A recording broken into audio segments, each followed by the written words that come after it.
Hello, Nicole. Hey, how's it going? How are you? So, Nicole, you have been covering for several weeks, if not months now, the Enoch Burke case, and he has turned up at the school again today. He's racking up bills of over €3,000 at this stage. Give us a bit of an update on where we're at now.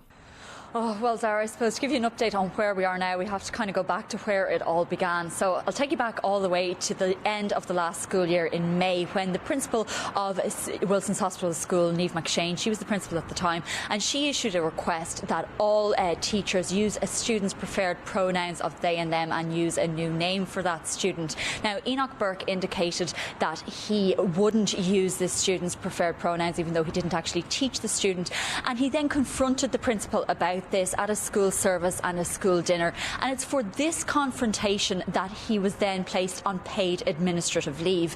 Now, when the school then went on its summer holidays, and when it came back after its summer holidays, he showed up at the school even though he was on leave, and then that led to the school going to court to seek an injunction to try to prevent him from showing up at the school. They were then granted that injunction, but he then continued to show up at the school. So then the school went back to court, indicated that he was still showing up at the school. So that meant that he was then in contempt of court. So all he had to do to purge this contempt of court was to give an undertaking that he would not show up at the school. However, he refused to give this undertaking, and then he also indicated that he would continue to show up at the school. So that's what then landed him in jail for actually just being in contempt of court. That's why he was jailed, and that's why he spent 108 days in jail. But then just before Christmas, a judge decided that he should be released, as he was exploiting his imprisonment for his own ends, and it was also costing the taxpayer too much money, and it didn't look like there was any probability of him actually purging his contempt. So he did warn him that if he did show up at the school again, he could be thrown back in prison. And lo and behold, after the Christmas holidays, Enoch Burke went back to the school.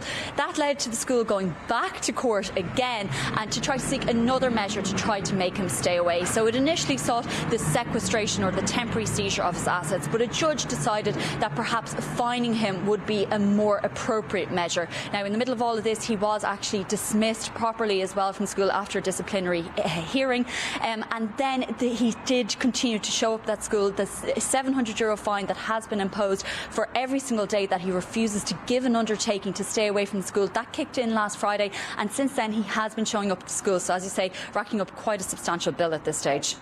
And all of that made so complicated, Nicole, and good job on explaining it thus far anyway, but that along the way in the proceedings that led up to him being dismissed from the school, Enoch Burke was taking action against the school, while at the same time the school was taking action against him. Yes, that's right, Gavin. So that's another element to it. So Enoch Burke sought several ways to try to actually overturn the injunctions that were issued by the High Court. The High Court pointed out to him that the only way of doing this was to file an appeal. So he has filed an appeal to the Court of Appeal. That's going to be heard in 2 weeks' time, and that's an appeal against those injunctions. But at the same time, the full trial of the action, as it's called, about this whole dispute, that is due to be heard before Easter, when the school will be able to set out all of its case, and also Enoch Burke will be able to set out his case against the dismissal. And Nicole, you've been at the school gates for a couple of the days now. I mean, what is the atmosphere actually like down there? Is it quite hostile? Is it quite tense? Do you speak to Enoch Burke? Does he talk to the media? What's it like down there? Well, generally, Zara, he comes in, about 8:45 or so. He generally doesn't talk on the way into school. He is being dropped off and collected by his dad at the moment, though. We have seen him driving in the past. I know some people have had questions about whether he can drive or not. We have seen him driving in the past, but at the moment his dad is dropping him in and collecting him from the school. Some days on the way out he does talk. We do ask him questions, but he doesn't really answer the questions. He usually tends to have what seems like a pretty pre-prepared speech, and then he just regurgitates that. At the moment, he doesn't really answer any questions from any of the reporters there. In terms of the students, I mean, it's difficult to say how it's affecting them. It must be affecting an awful lot of them. They tend to just go about their business. They go in and they come out. They don't stop or talk to us, and neither do their parents as well. And you can obviously understand that. It is a very unusual situation that they are having to deal with at the moment. It is very unusual, Nicole, and perhaps even unprecedented, maybe you might know better than us, that the idea that somebody who's in breach of a civil action would actually be facing fines like this on a daily basis, like Enoch Burke currently is. Yeah, it is very unusual. Like we have seen in the past, the companies have been fined for breaching injunctions, but not so much individuals. And if that sequestration or temporary seizure of his assets had gone ahead, that would have been extremely unusual. That would have, in fact, been the first of its kind.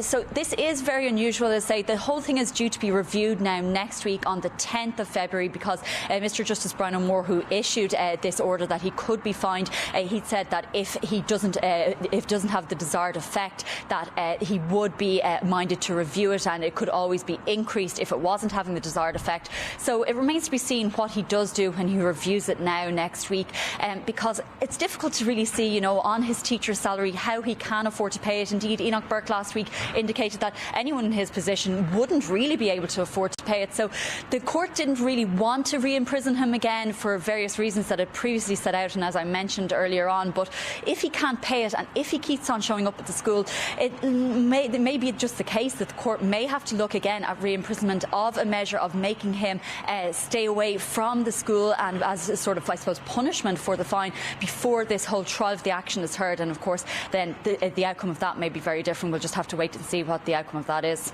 Well, Nicole, thank you so much for joining us. We really appreciate it. You'll have to have you in studio the next time, but thank you so much for joining the group chat this week. Thanks, guys.